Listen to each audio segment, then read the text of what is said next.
unto you in your heart, oh Lord. Let my weeping turn to you in your heart, oh Lord, my God. Let my crying turn to you in your heart, oh Lord. Let it touch you. Let my weeping turn to you in your heart. Yeah, let to bug it up in. Let my crying turn to you in your heart, oh Lord. Let my weeping turn to you in your heart, oh Lord. Let my crying turn to you in your heart, oh yeah, well. Let my weeping turn to you in your heart, oh.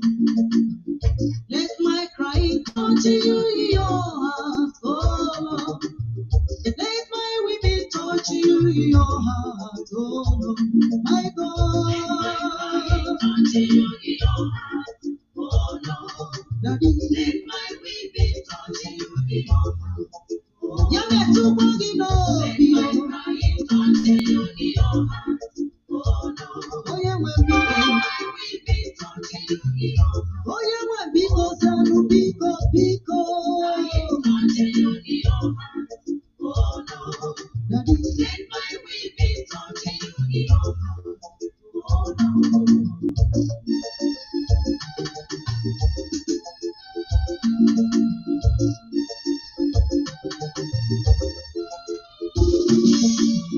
God of heaven, we answer you.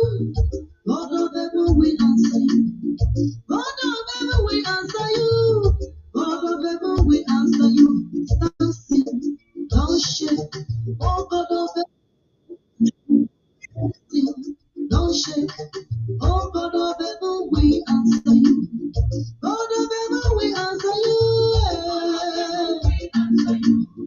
God of heaven, we answer you, brother. God of heaven, we answer you. Stand still, don't shake. Oh God of heaven, He will answer you. Don't shake. He will answer you. God of heaven, we answer you. God of heaven, we answer you. God of heaven, we answer you. Hello, good morning, good afternoon, good evening, whatever time is in your sight. I bring you greetings in the name of the Father, Son, and the Holy Spirit. Welcome back to our weekly program where we take a text or a passage or a verse and then we study it together. This is just like a Bible study group. So, without time to waste, let's continue from where we stopped last week. Last time we studied, I think we stopped at chapter 3 of Ecclesiastes. And today we're going to continue from chapter 4 of the same book. It's a very interesting book. There are so many things that we can learn from this book of Ecclesiastes. Sometimes we think that the book of Ecclesiastes is all about hopelessness and lack of stamina to pursue life. But contrary to the reality is that God, or the speaker here, wants us to always focus or put our attention and our hope in a life worth living, a life that is surrounded and engulfed by God, or it has eternal perspective. And then if we look at chapter 3, it talks about the monotony of life. You know, God is sovereign, He's in control of everything that is under the sun. If God is excluded, then the meaning of life, the meaning of wisdom, our meaning of our existence becomes very problematic. Life indeed is a gift from God, and He has set eternity in our hearts so that we can come to fear Him. Eventually, so sadly, death is coming, and God will make everything right in His own time. In His time, He made all things beautiful. But friends, let's enjoy our lot of life now. One apple at a time. We cannot see the future, but God is in control. Psalms chapter 11 onwards. We can trust him, and when we trust him, rest assured that we will be in peace with him. Ecclesiastes 2:25 talks about, for who can eat and who can have enjoyment without him? Let's begin our today's study from verses 1 onwards. He says, then I look again at all the acts of oppression which were being done under the sun. And behold, I saw the tears of the oppressed, and that they had no one to comfort them. And on the side of the oppressors was power, but they had no one to comfort them. That's in chapter 3, verses 1 onwards.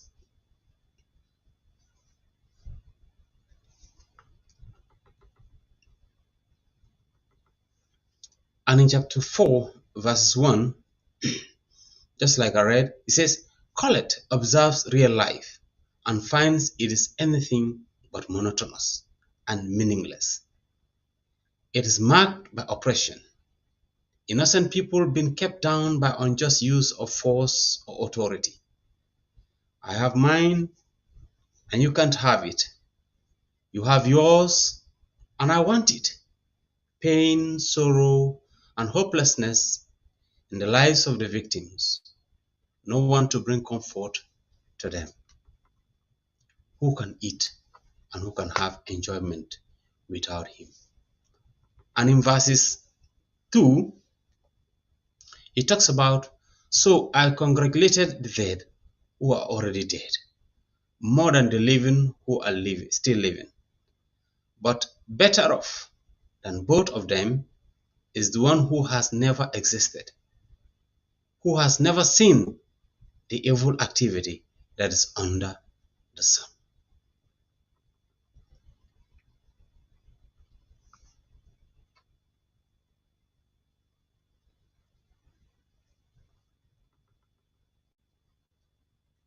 It talks about oppressions, oppression of a servant, oppression of a people by the king, and oppression of the poor by the affluent, oppression.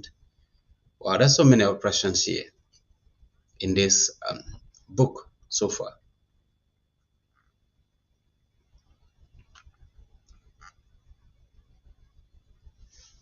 So Solomon is congratulating the dead. So it looks like Solomon might have some African genes or something, DNA kind of a thing, because the dead, for the African, the dead are not completely dead. They are our ancestors. They just hovering around and hoping and praying for us, their children or loved ones.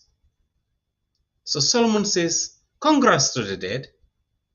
Why? Because for him it's like they are free from the oppression of the oppressors.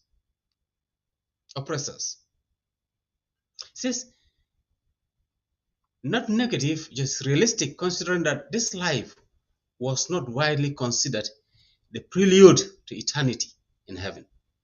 For him, he thinks death was preferable to living under the oppression, to living under the sun. A similar sentiment was found when Job cried out and said, why did you bring me out from the womb? In Job 10:18.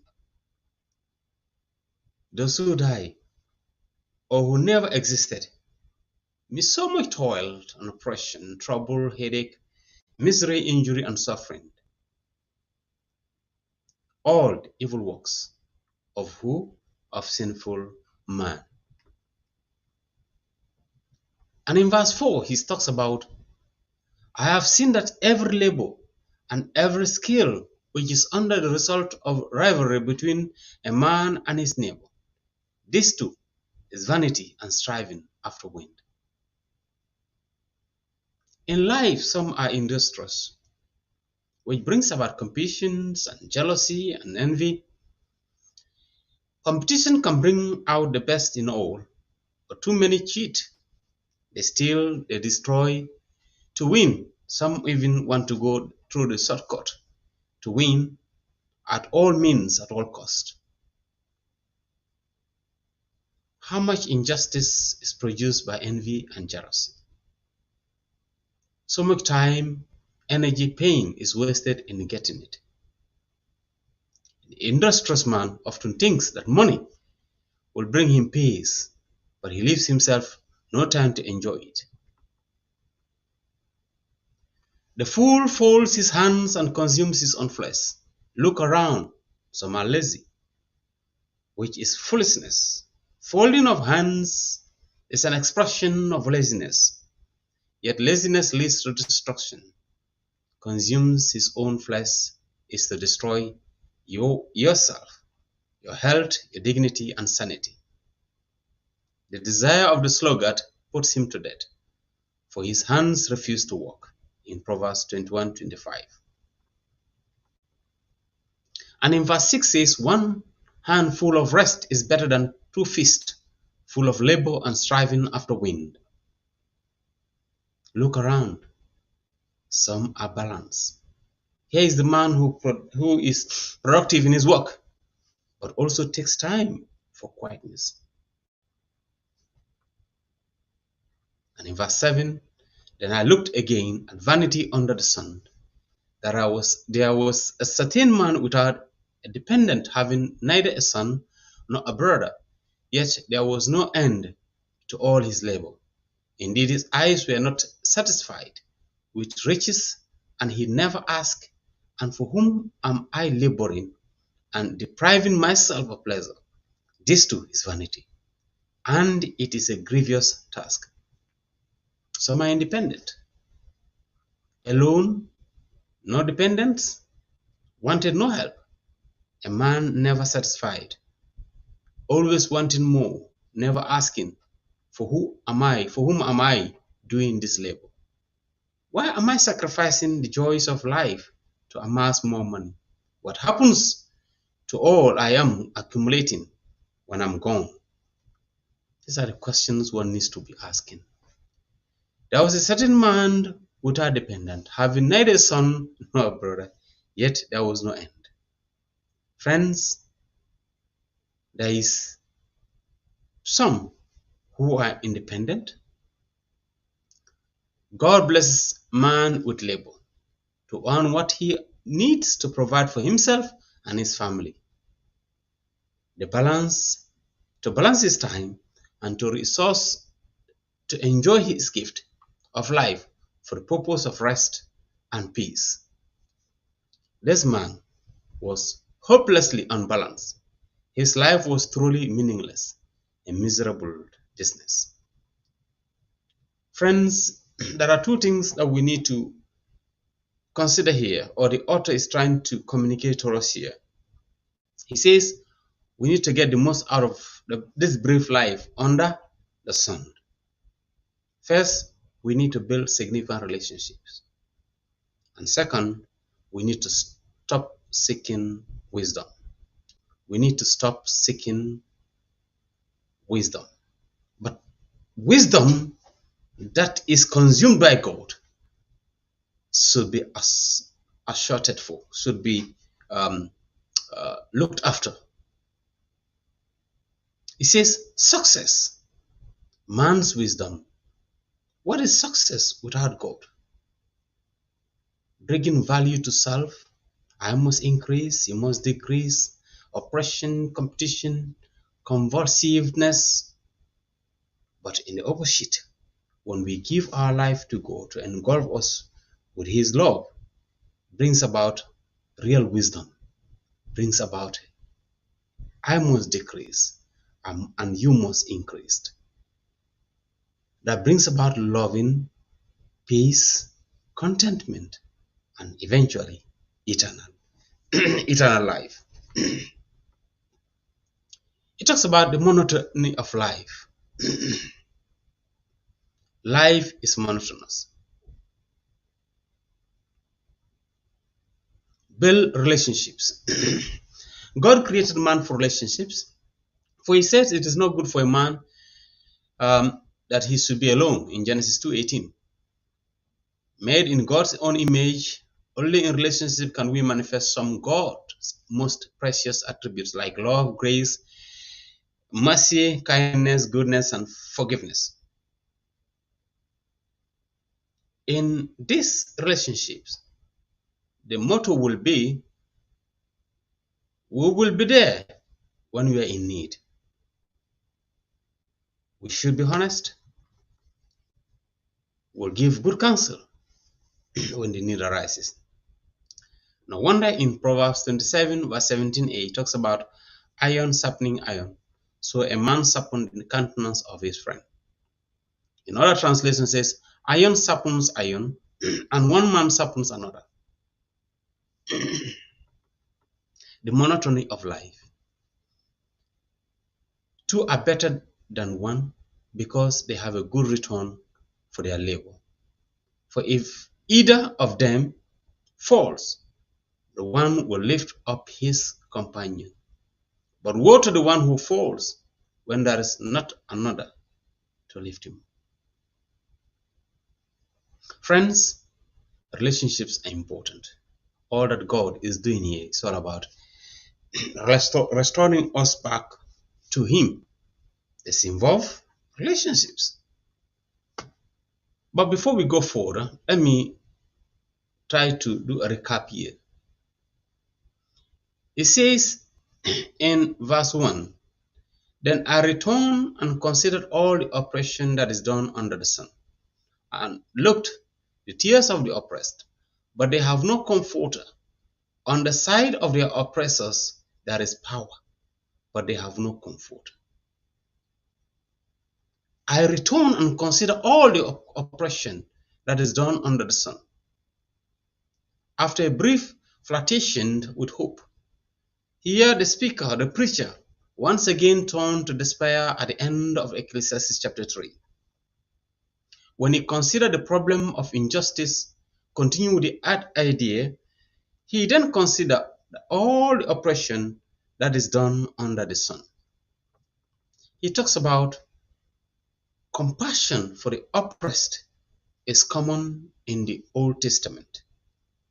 He talks about oppression of the people by a king in Proverbs 28:16, oppression of a servant by the master in Deuteronomy 24:14, oppression of the poor by the affluent in Proverbs 22:16, oppression of the poor by the bureaucratic by Ecclesiastes 5:8, oppression of the poor by the poor people, Proverbs 28:3, oppression of the alien, the fatherless, and the widow, Jeremiah 7:6, oppression by charging high interest, and oppression by using false weights and measures in Hosea 12:7.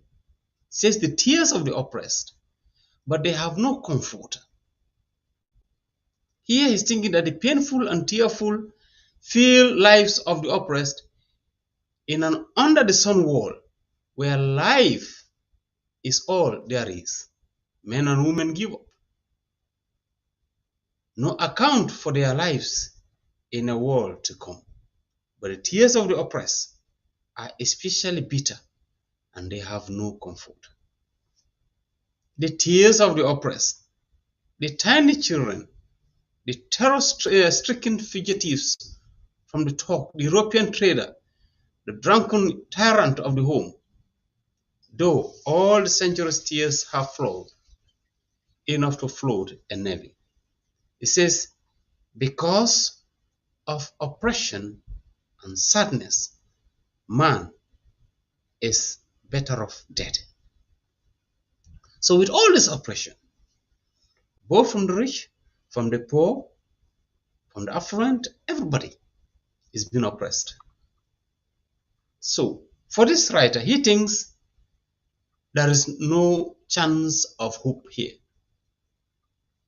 He says, man is better off dead. Therefore, I praise the dead who were already dead, more than the living who are still alive.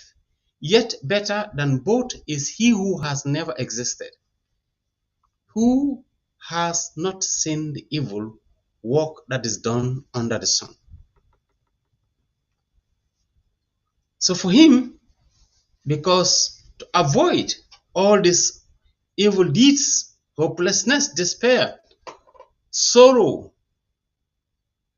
it's better for you not to even taste life, or to even die is better.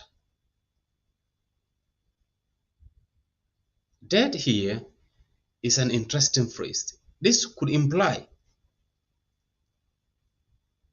the dead who are not yet dead.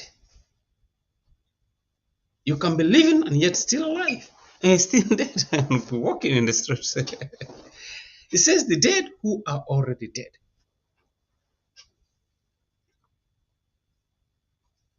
The living dead. They walk on this earth and have biological life, but their spirit and soul seems dead.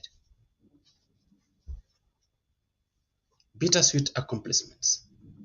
4 to 6, it talks about, again, I saw that for all toil and every skillful man work, a man is envied by his neighbor. This also is vanity and grasping for the wind. The fool folds his hands and consumes his own flesh. Better a handful with quietness than both hands full, together with toil and grasping for the wind. And verses 8 to 9 talks about, then I returned and saw vanity under the sun. There is one alone, without companion. He has neither son nor brother, yet there is no end at all his labors. Nor is his eye satisfied with riches. But he never asks, for whom do I toil and deprive myself of good? This also is vanity and a grave misfortune. Verses 9 onwards to 12, two are better than one, because they have a good reward for their labor. For if they fall, one will lift up his companion, but woe to him who is alone when he falls. And then verses 13 to 16, vanity of fame and its sorts of life. Better a poor and wise man than an old and foolish king who will be admonished no more. For he comes out of prison to be king. Although he was born poor in his kingdom, I saw all the living who walk under the sun. They were with the second youth who stands in his place. There was no end of all the people over whom he was made king. Yet those who come afterward will not rejoice in him. Surely this also is vanity and grasping for the wind. Wow. So here he talks about better a poor and wise youth than old and foolish king who will be admonished no more. The preacher here begins this section with a proverb, observing that it's better to be poor and wise, that is technically young, than to be old and foolish and have great wealth and status. He talks about coming out of prison. Here Solomon is thinking of a young man who rose out of misfortune and obscurity to achieve great wealth, status, and fame. There was no end of all the people over whom he was made king. Yet those who come afterward will not rejoice in him. Here he was thinking that this young man who achieved much and became famous understood that the fame will be short-lived. Even if it lasted his entire life, which is going to be very rare, will not live on much beyond his own life. With this under the sun premise, this thought brought the familiar conclusion of our writer and speaker. Surely, this also is vanity under the sun. He calls it and grasping of the wind. So friends, This brings us to the end of our study today. Life is nothing. Life is nothing under the sun when it does not live under God. There is so much instability of political power. A wise man was born, sent to prison. Old king was rich, but that does not make him wiser. A young man got out of prison, took the throne, but still that did not make him steadier permanently. Wealth and position, friends, are not guaranteed. For success, neither poverty too, is no barrier for achievement. The key here is wisdom. Wisdom. Wisdom. The fickleness of popularity. The young man took over the throne. A new king deposes him. Popularity is no guarantee for success. It is an endlessly fickle. This too, the preacher here says, is vanity and striving after the wind. In conclusion, friends, let's remember, God raises up and puts down rulers for his purpose. Monotony of life under the sun. No matter where we looked at in life, there are so many lessons that we can learn from the Lord that confirms that life had purpose and was definitely worth living. Friends, let's look up to God as our sovereign source and life giver, controller of everything. Everything matters under the sun. Let's also look within and see life as a gift from God. Man was made for eternity so he could come to fear God. And finally, friends, let's look ahead and see that the last enemy, death, will come and that God will make everything right, beautiful in his name. He says, look around. Complex issues, difficult issues, things that cannot be explained. Let's accept the fact that God is in charge and he will make things beautiful. Furthermore, friends, the psalmist says in Psalm 111 verses 10, the fear of the Lord is the beginning of wisdom. Let's engulf life search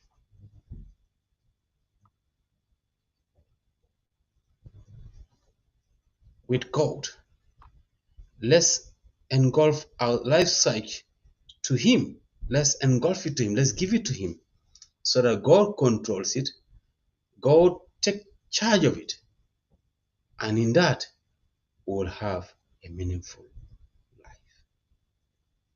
When we look up to him as the source, sovereign source, life giver, when we look within, we appreciate this gift that God has given us and know that he is in charge and he has set everything in motion so that we can fear him and reference him. When we look ahead, we know that even though death is inevitable, but God will make everything beautiful in his time. So therefore, enjoy your life, Lottie. In life, one apple at a time. We cannot see the future, but God is in control. Let's trust Him and be at peace. Until I come away, I pray that God continue to bless you, keep you, and provide for your needs. Above all, find someone somewhere that you can be a blessing to during the course of the week, weeks, months, and years to come. Have a blessed Sunday. My God, continue in your heart. Oh no, Daddy, let my weeping continue in your heart. You get to buggy no, let my crying continue in your heart. Oh no, oh yeah, well, let my weeping continue in your heart. Oh yeah, well, because continue in your heart. Oh no, Daddy, let my weeping continue in your heart. Oh no.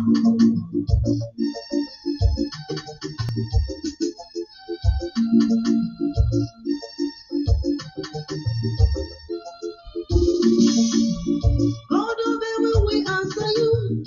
God of heaven, we answer you. God of heaven, we answer you. God of heaven, we answer you. Stand still, don't shake. Oh God